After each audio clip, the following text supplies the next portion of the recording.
Olá, boa noite a todos. Sou cursista da Universidade Federal do Rio Grande do Norte, do curso Educação Especial na Perspectiva da Educação Inclusiva. Irei abordar o tema que fala sobre a criança e seu meio, contribuição de Vygotsky ao desenvolvimento da criança, à sua educação. Meu nome é Severina Guedes Teixeira, sou morena, 1,60 m, cabelos longos, pretos, uso óculos. Sou da turma 41 e estamos no módulo 2. Começo a apresentação com Levi Vygotsky, mostrando um pouco dele.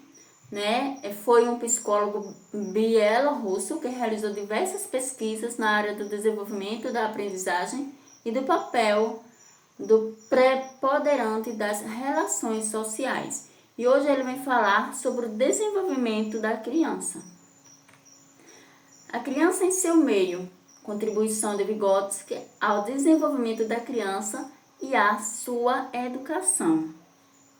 Para Vygotsky, o desenvolvimento humano ele acontece principalmente a partir das interações sociais e culturais. Aqui vemos essa foto, onde a criança está em seu desenvolvimento cultural e social, compreendendo o desenvolvimento infantil sobre uma perspectiva histórico-cultural. É no convívio com outras pessoas, especialmente adultos e colegas mais experientes, que a criança aprende a linguagem, interioriza conhecimentos, desenvolve funções mentais e superiores, memória voluntária, um pensamento lógico, atenção planejada. Na hereditariedade e meio, não são opostos, mas influenciam mutuamente.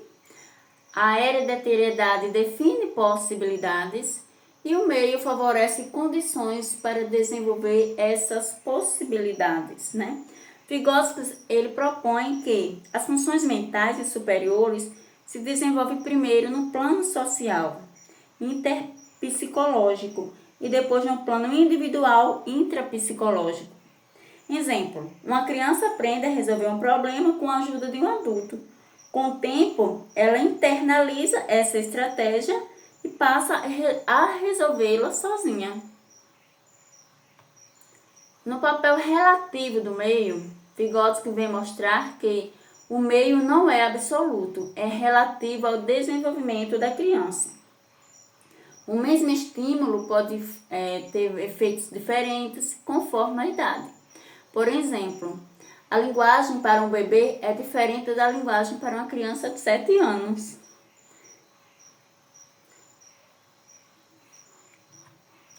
Os indicadores absolutos e relativos, vêm nos mostrar que elementos fixos do meio, exemplo, fala, escrita e brinquedos, resultam dos indicadores absolutos. Já os relativos são os efeitos que esses elementos têm conforme a idade da criança. O que muda é o papel que esses elementos desempenham no desenvolvimento. Então, ele mostra que os brinquedos, eles têm diversas funções de acordo com a idade da criança e o seu desenvolvimento. O que muda aí não são os elementos, o papel que eles desempenham dentro do desenvolvimento da criança ou do indivíduo. O meio muda com a criança. Cada idade tem seu meio específico. A mudança ocorre porque a criança se transforma. A relação dialética, a criança modifica o meio e é modificada por ele. Vygotsky vem mostrar que o meio não é estático. Ela se transforma, ele se transforma conforme a criança cresce e se desenvolve. Por exemplo, a linguagem da mãe com o bebê é diferente da linguagem usada com a criança de 5 anos. Ela tem uma forma de falar com a criança, com o bebezinho, e essa mesma linguagem vai se diferenciar com a criança de 5, 6 anos de idade. O ambiente ele vai se ajustando às novas capacidades da criança e, ao mesmo tempo, estimula novos avanços. Isso reforça a ideia de que o desenvolvimento é dinâmico e também é relacional.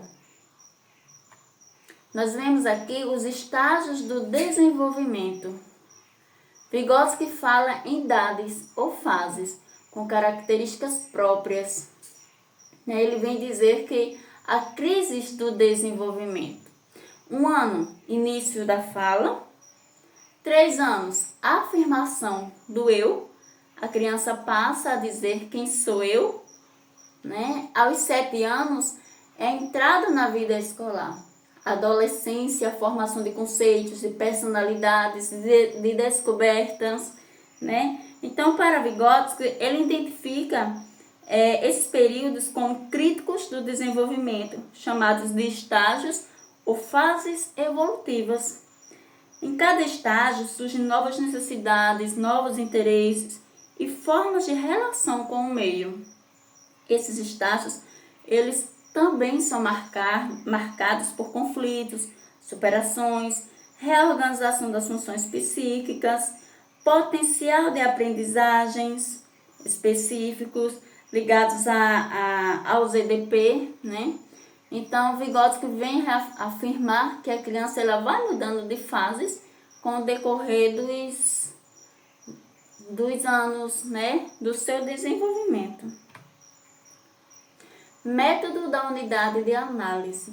Vygotsky vem nos mostrar, e propor analisar unidades complexas, não partes isoladas. A vivência é uma unidade, meio mais subjetividade da criança. Então, permite compreender como o desenvolvimento se constrói em relação ao meio.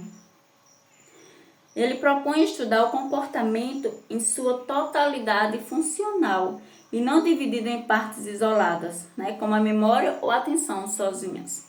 Por exemplo, de unidade de análise, a palavra, ela ao mesmo tempo linguagem social e o pensamento é individual. Para ele, a linguagem é um fator social e o que pensamos é uma linguagem mais individual. A ideia é analisar os processos psicológicos em movimento, em contextos e na interação com o outro. Então, para concluir, nós vemos que o meio não age diretamente sobre a criança. A influência do meio é mediada pela vivência. A criança e o meio se transformam mutuamente. Compreender o desenvolvimento exige olhar como a criança vive o mundo. Nós vimos que o desenvolvimento humano é resultado de mediação entre fatores biológicos e fatores culturais. A aprendizagem ela procede e impulsiona o desenvolvimento. O meio tem papel ativo, ele pode acelerar ou limitar o desenvolvimento conforme sua qualidade. E a criança é um sujeito ativo, que se apropria da cultura por meio da interação social. Aqui nós temos as referências, de onde eu tirei todo esse estudo e diante os estudos também do módulo 2. Finalizo aqui minha apresentação. Obrigada pela atenção.